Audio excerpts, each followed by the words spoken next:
Hello, my lovely English learners. Thank you very much for joining me today. Friends, आज मैं आपसे जो एक इम्पॉर्टेंट टॉपिक पर डिस्कस करने वाली हूँ वो ये है कि हम इंग्लिश में फ्लुएंट क्यों नहीं हो पाते हैं, या फिर हम जो बार बार इस बात को कहते हैं कि हमारी इंग्लिश जो है फ्लुएंट नहीं है। हम जब भी इंग्लिश में बात करने की कोशिश करते हैं हम फंबल करते हैं, और इसका क्या सोल्यूशन हो सकता है, कहाँ कमी रह गई है, हम अपने इंग्लिश को इम्प्रूव क्यों नहीं कर पा रहे हैं। तो फ्रेंड्स, ये बात कहने से पहले सबसे पहले आप अपने आप से खुद सेल्फ इंट्रोस्पेक्ट कीजिए कि क्या आपने 100% दिया है अपना। यदि आपने अपना 100% इंग्लिश लर्निंग जर्नी में दिया है तो आप ज़रूर ही फ्लुएंट हो जाएंगे, क्योंकि फ्रेंड्स इंग्लिश लर्निंग एक जर्नी है जिसे कि एक स्टेप बाय स्टेप आपको चढ़ना होता है। यदि आप कोई भी स्टेप को मिस करेंगे तो आप इंग्लिश लर्निंग जर्नी क्या, आप किसी भी जर्नी में आप सक्सेस नहीं हो सकते हैं। और सक्सेस होने का मतलब ही होता है एक प्रोग्रेसिव ग्रोथ। हर एक सक्सेस के पीछे आपकी एक प्रोग्रेसिव ग्रोथ होती है, जिसे कि हम सिर्फ और सिर्फ कंटिन्यूअसली सीखने से ही सीख सकते हैं, पा सकते हैं। तो फ्रेंड्स, आज की इस वीडियो में मैं आपसे रिक्वेस्ट करती हूँ कि आप भी मेरे इस मैराथन में ज़रूर शामिल होइए। और मैं आपको, जैसा कि पता है, ये जो बुक आप मेरे हाथ में देख रहे हैं बहुत ही इंस्पायरिंग बुक है। एपीजे अब्दुल कलाम जी की विंग्स ऑफ फायर, उनकी ऑटोबायोग्राफी, उनकी आत्मकथा के ऊपर ये बुक है। और फ्रेंड्स, यहाँ मैं आज जो टॉपिक के ऊपर डिस्कशन करने जा रही हूँ, इस पैराग्राफ में भी एपीजे अब्दुल कलाम जिन्होंने 3 साल तक लगातार एक प्रोजेक्ट पर काम किया, और वो प्रोजेक्ट आज उनके एक विवाद में फंस गया, क्योंकि वहाँ पर डिफेंस मिनिस्टर जो थे, रक्षा मंत्री जो मेनन थे, वो उन्होंने अपने पद से इस्तीफा दे दिया था। तो वो जो प्रोजेक्ट था वो कंट्रोवर्सी में चला गया और वो प्रोजेक्ट रुक गया। तो वहाँ पर एपीजे अब्दुल कलाम जी बहुत ही हताश, मायूस और डिसअपॉइंटेड हो गए, नाखुश हो गए, क्योंकि उन्होंने इस प्रोजेक्ट में दिल जान लगाकर 3 साल तक कंटिन्यूअसली उन्होंने अनटायरिंग एफर्ट दिया था। तो फ्रेंड्स, यहाँ पर इस पैराग्राफ में आप देखिए कि किस तरीके से आपकी कोई भी मेहनत बेकार नहीं जाती है। आप इस पैराग्राफ में ज़रूर सीखने वाले हैं बहुत सारी vocabularies, English expressions, phrasal verb, grammar और बहुत कुछ। तो आप इस वीडियो में ये भी देखेंगे कि कैसे एपीजे अब्दुल कलाम जी की वो मेहनत बेकार नहीं गई, और कैसे जो अब्दुल कलाम जी ने ऊंचाइयों को छुआ है, वो सीखने की बात है इस पैराग्राफ से। तो फ्रेंड्स, चलिए हम इसका ट्रांसलेशन ज़रूर सीखेंगे, इसके एक एक वर्ड्स को बहुत अच्छे से डिस्क्राइब करेंगे, डे टू डे लाइफ में इसे कैसे यूज़ करना है वो भी देखेंगे। तो फ्रेंड्स, चलिए शुरू करते हैं। So friends, without any further रू, let's get into the video. So friends, यदि इंग्लिश लर्निंग जर्नी में आपको आगे बढ़ना है तो मेहनत करनी है, मेरे साथ में इस जो है मैराथन में शामिल हुइए। और इस समर वेकेशन में ये ज़रूर आप प्रण लें कि आप ये वाला जो है बुक पूरा कंप्लीट करेंगे, इसकी सारी वोकैबुलरी सीखेंगे, इसके एक्सप्रेशन, फ्रेजल वर्ब सब कुछ सीखेंगे। सो फ्रेंड्स, यदि चैनल पर नए हैं so please do subscribe my channel and don't forget to hit the bell icon, जिससे कि आपका कोई भी वीडियो मिस ना हो। So friends, without any further do, let's dive into the session. So friends, आज हम सबसे पहले सारी की सारी वोकैबुलरीज़ को, ये जो क्रीम वाली वोकैबुलरी ना, बिल्कुल इम्पॉर्टेंट वोकैबुलरी, उसको अपनी डे टू डे लाइफ में कैसे स्पोकन इंग्लिश में यूज़ करेंगे वो सीखेंगे पहले, उसके बाद हम ट्रांसलेशन की ओर जाएंगे। तो फ्रेंड्स, यहाँ पर देखिए, फर्स्ट वोकैबुलरी है अनविलिंग। अनविलिंग का मतलब फ्रेंड्स, आपको पता है, अनविलिंग का मतलब होता है अनिच्छुक, मतलब किसी को कोई काम करने की इच्छा जब नहीं होती है, वहाँ पर हम अनविलिंग वोकैबुलरी यूज़ कर सकते हैं सेंटेंस में। तो इसका सिनोनिम होता है reluctant, hesitant, unenthusiastic, not ready to do anything, मतलब कोई भी काम करने की इच्छा न हो। जैसे कि हम ऐसे सेंटेंस बना सकते हैं, he was unwilling to take on that responsibility, वो उस जिम्मेदारी को लेने के लिए तैयार नहीं था, या उसे उस जिम्मेदारी को लेने की इच्छा नहीं थी। तो he was unwilling to take on that responsibility. या फिर आप कह सकते हैं कि वो तो सच का सामना करने को तैयार नहीं था, तो she was unwilling to face the reality, या I was unwilling to face reality, मैं सच का सामना करने को तैयार नहीं था।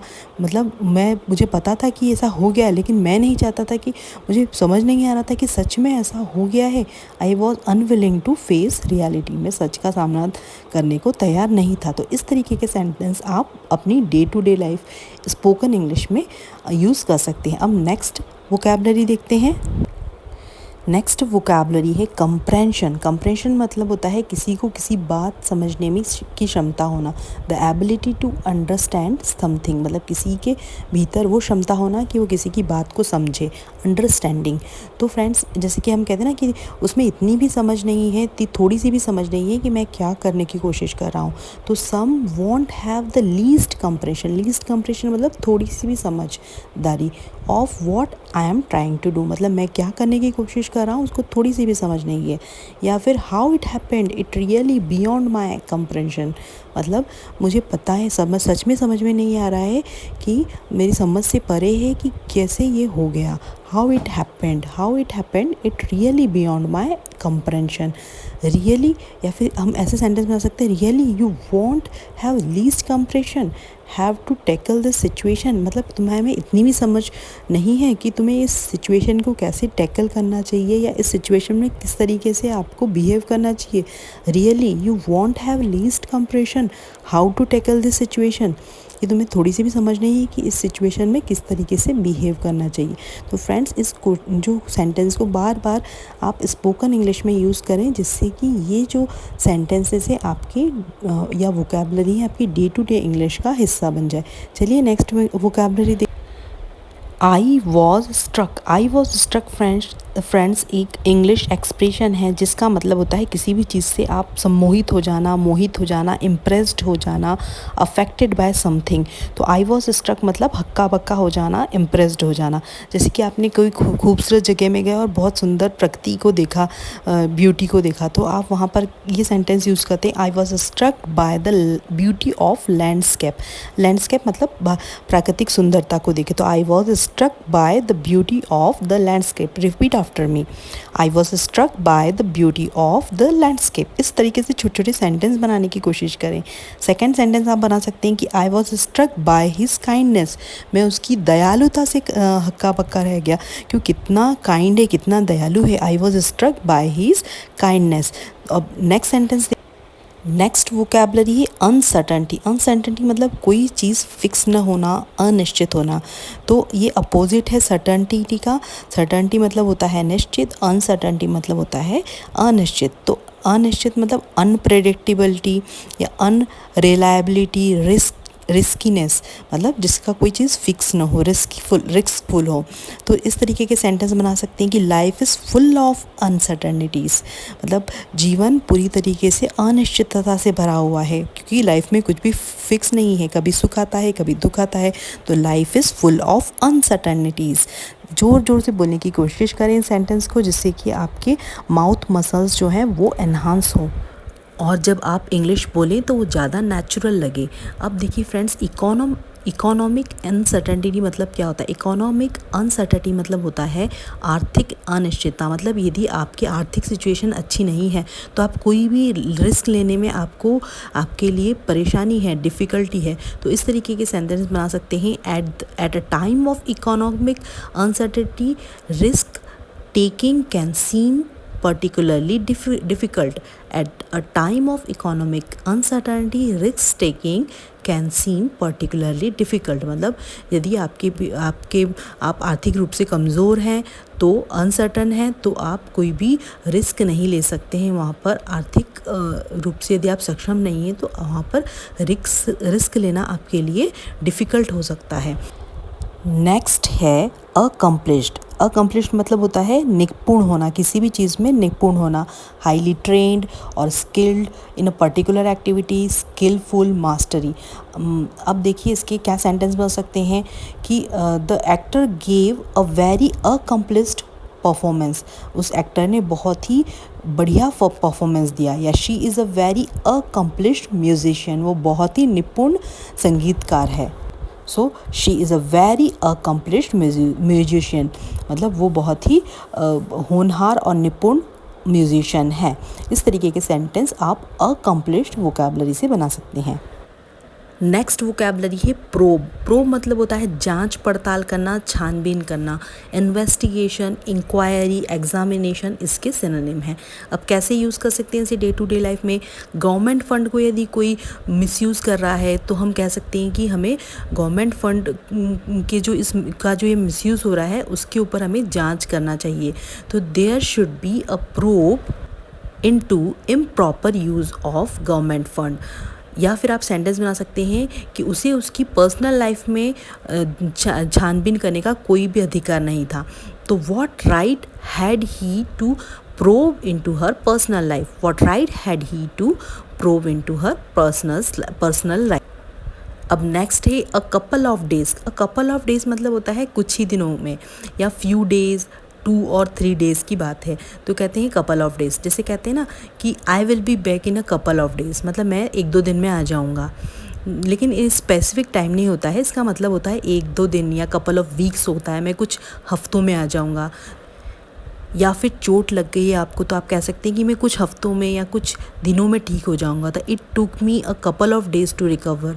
It took me a couple of days to recover. Next है शेड्यूल। इसे शेड्यूल या स्केड्यूल दोनों ही पढ़ते हैं, दोनों ही प्रोनाउंसिएशन ठीक है। यूके और जो है ये यूएस, दोनों प्रोनाउंसिएशन ठीक है। शेड्यूल, शेड्यूल मतलब होता है प्लान्ड अकॉर्डिंग टू शेड्यूल, मतलब कि कोई काम किसी निर्धारित समय सारणी में किया जाता है। जैसे कि कहते हैं the next games are scheduled for 2026, जो अगला गेम निर्धारित किया गया है वो 2026 के लिए किया गया है। The film is scheduled for release on May 10th, जो फिल्म है वो May 10th को रिलीज़ होने के लिए निर्धारित की गई है।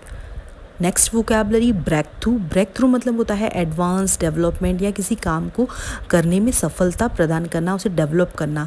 जैसे साइंटिस्ट इस बात की आशा कर रहे हैं कि वो कैंसर की जो मेडिसिन को ढूंढने में, उसे ठीक करने में जो है खोज लेंगे उसकी मेडिसिन, और उसे कैंसर को ठीक करने में वो सफल हो जाएंगे। तो scientist are hoping for a breakthrough in the search for a cure for cancer.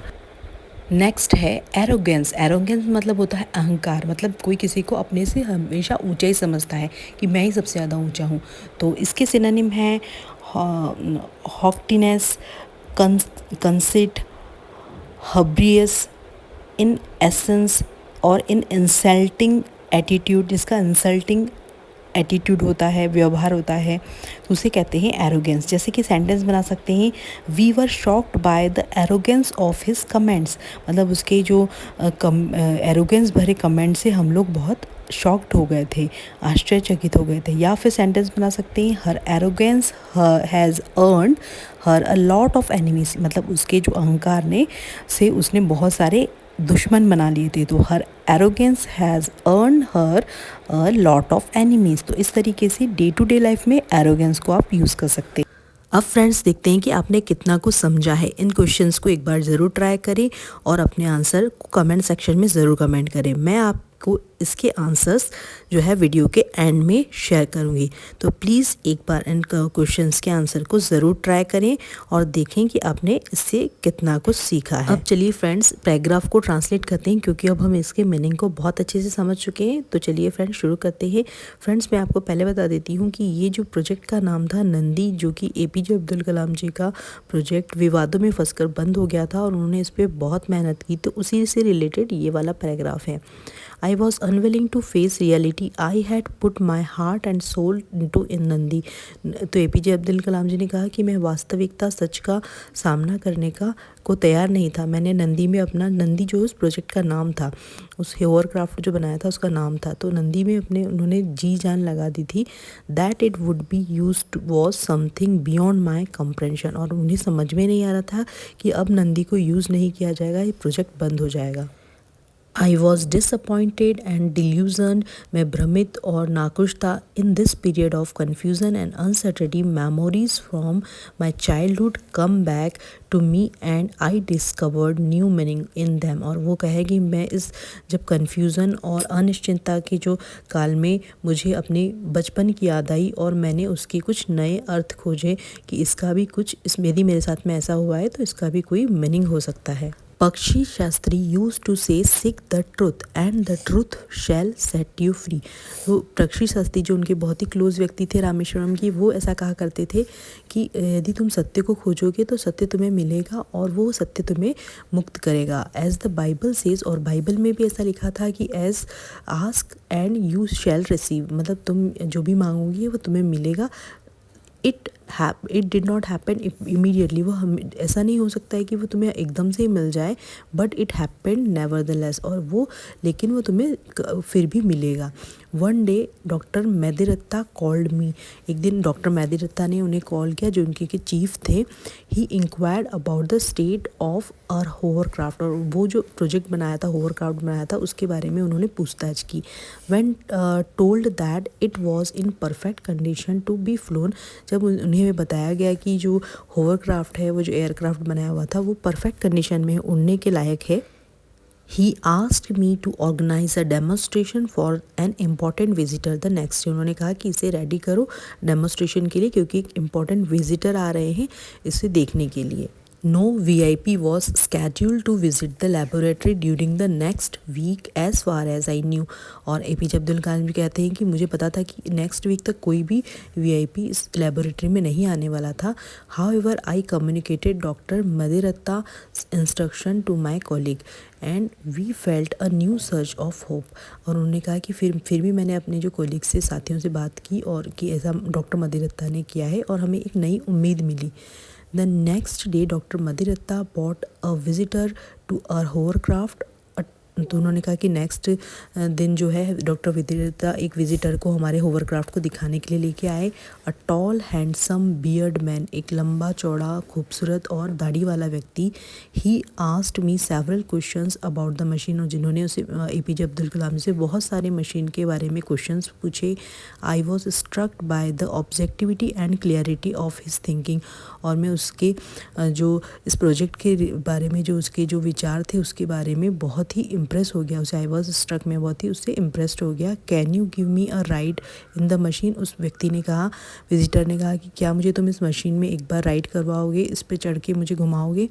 He inquired his request filling me with joy, और जब उन्होंने ऐसा कहा तो APJ अब्दुल कलाम जी अंदर से बहुत खुश हो गए। Finally here was someone who was interested in my work, और उन्होंने कहा कि फाइनली मुझे ऐसा लगा कि मेरे काम में भी कोई इंटरेस्ट दे रहा है। इससे APJ अब्दुल कलाम जी को बहुत खुशी। We took a 10-minute rides in the hovercraft, हमने 10 मिनट तक जो होवरक्राफ्ट में सवारी की। Few centimetre above the ground we were not flying but were definitely floating in the air. हम ग्राउंड से थोड़े सेंटीमीटर पर ऊपर उड़ रहे थे, लेकिन हम उड़ नहीं रहे थे, हम जो है फ्लोट कर रहे थे, तैर रहे थे हवा में। The visitors asked me a few questions about myself और thanked me for the ride and departed. उस विजिटर्स ने APJ अब्दुल कलाम से बहुत सारे सवाल पूछे, उन्हें थैंक कहा और वो वहाँ से चला गया।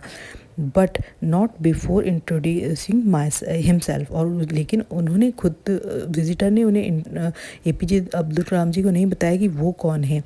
He was professor MGK Menon. उन्होंने कहा, APJ अब्दुल कलाम जी ने कहा कि वो जो प्रोफेसर MGK मेनन थे, director of Tata institute of fundamental research, वो TIFR के जो थे डायरेक्टर थे, जो कि विज़िट करने आए थे। आफ्टर अ वीक, एक हफ्ते के बाद में, I received a call from the Indian committee for space research, मतलब इसरो से उन्हें एक हफ्ते के बाद में कॉल आया to attend an interview for the post of rocket engineer. जो रॉकेट इंजीनियर की पोस्ट के लिए जो है इंटरव्यू के लिए APJ अब्दुल कलाम जी को एक हफ्ते के बाद फ़ोन आया कि आके इंटरव्यू को दो। तो ऑल आई न्यू अबाउट जो INCOSPAR, मतलब ये जो है पुराना नाम है इसरो का, तो हम सब जानते थे इस इसरो के नाम के बारे में। Was that it was formed out of the TIER talent pool at Bombay, now in Mumbai, to organise space research in India. और ये जो TIER टैलेंट पूल में जो इसरो जो है वहाँ पर स्पेस रिसर्च से रिलेटेड इंडिया में काम होता है। ये चीज़ सिर्फ APJ अब्दुल कलाम जी को पता थी, बाकी इसके बारे में और कुछ ज़्यादा पता नहीं था इसरो के बारे में। I went to Bombay to attend the interview. वो APJ अब्दुल कलाम जी बॉम्बे गए इंटरव्यू अटेंड करने के लिए। I was unsure about the type of questions I would have to face at the interview. उन्होंने कहा कि मुझे पता नहीं था कि किस टाइप के क्वेश्चंस आएंगे इंटरव्यू में, जो कि मैं इंटरव्यू में फेस करने वाला था। There was hardly any time to read up a talk to any experienced person. उन्होंने कहा मेरे पास में इतना टाइम भी नहीं था कि मैं किसी से इस बारे में बात करता, कोई एक्सपीरियंस पर्सन से। Lakshmi Shastri's voice quoting from the Bhagavad Gita echoed in my ear. जो उनके बहुत ही रामेश्वरम के बहुत ही अच्छे नज़दीकी व्यक्ति थे लक्ष्मी शास्त्री, उनकी भगवत गीता के जो शब्द थे उनके कानों में गूंज रहे थे। All being are born in delusions, हम सभी एक भ्रांति में जन्म हुए हैं। Overcome by the duality which arises from wish and hate. और उन्होंने कहा कि इस इच्छा से आप मुक्त हो जाइए, जो कि हम इच्छा करते हैं या नफ़रत करते हैं, और उस कारण से हमारे भीतर भ्रांति आती है। But those men is virtuous deed in whom sin has come to an end. और जो व्यक्ति जिन्होंने अच्छा काम किया है, वर्चुअस डिड किया है, अच्छा काम किया है, वो इस पाप से मुक्त हो जाता है। Freed from the delusion and duality worship me steadfast in their vows. अब उन्होंने कहा कि जो भी इस तरीके से जो अच्छा व्यक्ति अच्छा काम करता है वो इस भ्रांति से मुक्त हो जाता है, इसीलिए मेरी शरण में आओ। ऐसा भगवद गीता के जो शब्द थे उनके कान में गूंज रहे थे। I remind myself that the best way to win was to not need to win। उन्होंने कहा कि मुझे याद आया कि मुझे ये बात का एहसास हुआ कि जीतने के बारे में ज़्यादा नहीं सोचना ही अच्छा है। तो जब आप ज़्यादा नहीं सोचते हैं जीतने के बारे में तो आप ज़रूर जीत जाते हैं। The best performance are accomplished when you are relaxed and free of doubt। और जब अच्छे से अच्छा आप तब अपना इंटरव्यू दे पाएंगे, परफॉर्मेंस कर पाएंगे, जब आप एकदम अपना माइंड आपका रिलैक्स होगा और आप सभी जो डाउट से मुक्त रहेंगे। I decided to take things as they came. उन्होंने कहा कि मैंने निश्चय कर लिया कि जैसी चीज़ें होंगी मैं उसे सॉल्व करने की कोशिश करूँगा। Since neither professor MGK Menon's visits not the call for an interview had been in of my making, I decided this was the best attitude to take। उन्होंने कहा कि मुझे अब समझ में आ गया था कि ये ज़रूरी नहीं था कि ये जो इंटरव्यू वो जो विज़िट करा था उन्होंने वो आए थे इस हिसाब से हुआ था, जबकि ये जो उन्होंने कहा कि मैंने डिसाइड कर लिया कि मुझे इस तरीके से अपने एटीट्यूड को रखना है जिससे कि मैं बहुत अच्छे से इंटरव्यू दे पाऊँगा। I was interviewed by doctor Vikram Sarabhai along the professors MGK Menon and mister Saraf. उन्होंने कहा कि मेरा जो इंटरव्यू किसने लिया, विक्रम साराभाई जो थे स्पेस इसरो के जो चीफ थे उन्होंने लिया, और उनके साथ में MGK Menon थे, सराफ सर थे। The deputy secretary of atomic energy commission, और वो डेप्यूटी सेक्रेटरी थे एटॉमिक एनर्जी कमीशन के। As I entered the room, जब मैं रूम के अंदर घुसा, I seem their warmth and friendliness. उन्होंने जब मैं अंदर घुसा रूम के तो मुझे उनके भीतर का जो एक दोस्तीपना और एक गर्मजोशी थी वो महसूस हुई। I was almost immediately struck by doctor Sarabhai's warmth. उन्होंने कहा और मैं उनके जो इस बात से बहुत अट्रैक्ट हो गया, इम्प्रेस्ड हो गया।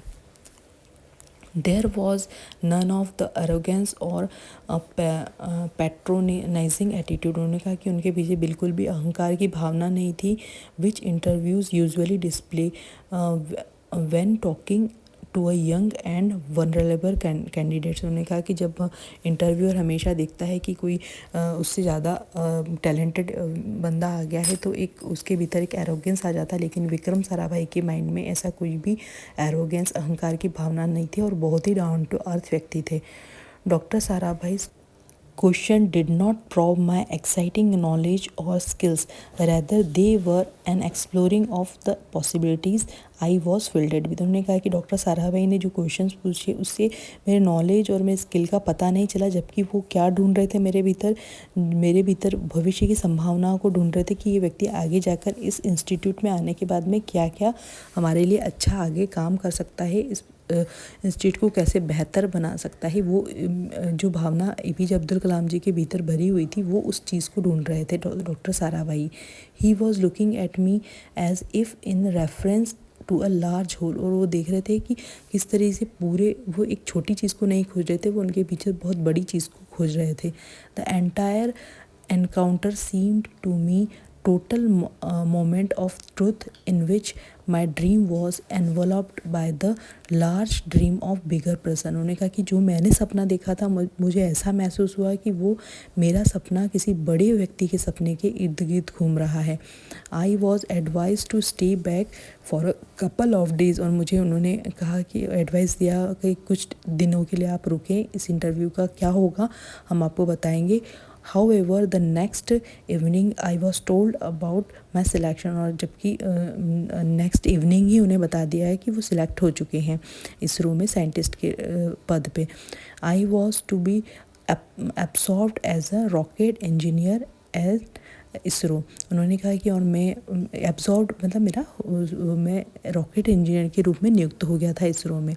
This was a breakthrough a young man like myself dreamed of, और ये जो है इस तरीके का सपना था जो एक जवान व्यक्ति इस तरीके के सपने की ओर देखता है, वो इस तरीके का मेरा सपना पूरा हो गया था कि वो एक इसरो में साइंटिस्ट के रूप में नियुक्त हुए थे, रॉकेट इंजीनियर के रूप में। तो फ्रेंड्स देखिए, APJ अब्दुल कलाम जी ने जिन प्रोजेक्ट को 3 साल तक किया और वो प्रोजेक्ट जब नहीं चला तो वो बहुत ही डीमोरलाइज हो गए, लेकिन अब उन्हें इसरो में रॉकेट इंजीनियर के रूप में जो नियुक्त किया गया, और इस तरीके से उन्होंने जाके किस तरीके से अपने जो देश के लिए काम किया। तो फ्रेंड्स बिल्कुल भी असफलता से घबराना नहीं है, सफलता आपके कदम चूमेगी यदि आप भी मेहनत करते हैं। कभी भी कोई मेहनत वेस्ट नहीं जाती है। वैसे ही जो भी उन्होंने प्रैक्टिस की थी, 3 साल दिए थे प्रोजेक्ट को, वो एक दिन ज़रूर सफल हुई, जो कि आपने इस पैराग्राफ में पढ़ाई है। तो फ्रेंड्स आप भी अपने इंग्लिश लर्निंग में ज़रूर आगे बढ़ें, और यदि ये वीडियो आपको अच्छी लगी है और आपको ये सारे वोकैबलरीज पसंद आए हैं तो प्लीज़ इन्हें अपनी डे टू डे लाइफ में ज़रूर इनकॉर्पोरेट करें, बार बार इसे बोलने की कोशिश करें, जिससे कि ये जो वोकैबलरी आपके ज़बान पे चढ़ जाए और जब आप बोलें तो ज़्यादा नेचुरल साउंड हो। तो फ्रेंड्स वीडियो को ज़्यादा से ज़्यादा शेयर करें, मेरे साथ में चैनल में बने रहें, और इस वीडियो से यदि आपने कुछ सीखा है तो प्लीज़ मेरे चैनल को ज़रूर सब्सक्राइब करें। Please do subscribe my channel. If this video added any value in your English learning journey, please do subscribe my channel and don't forget to hit the bell icon.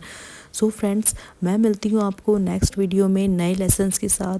Till then take care, keep learning, keep watching, keep growing. Thanks for watching my video.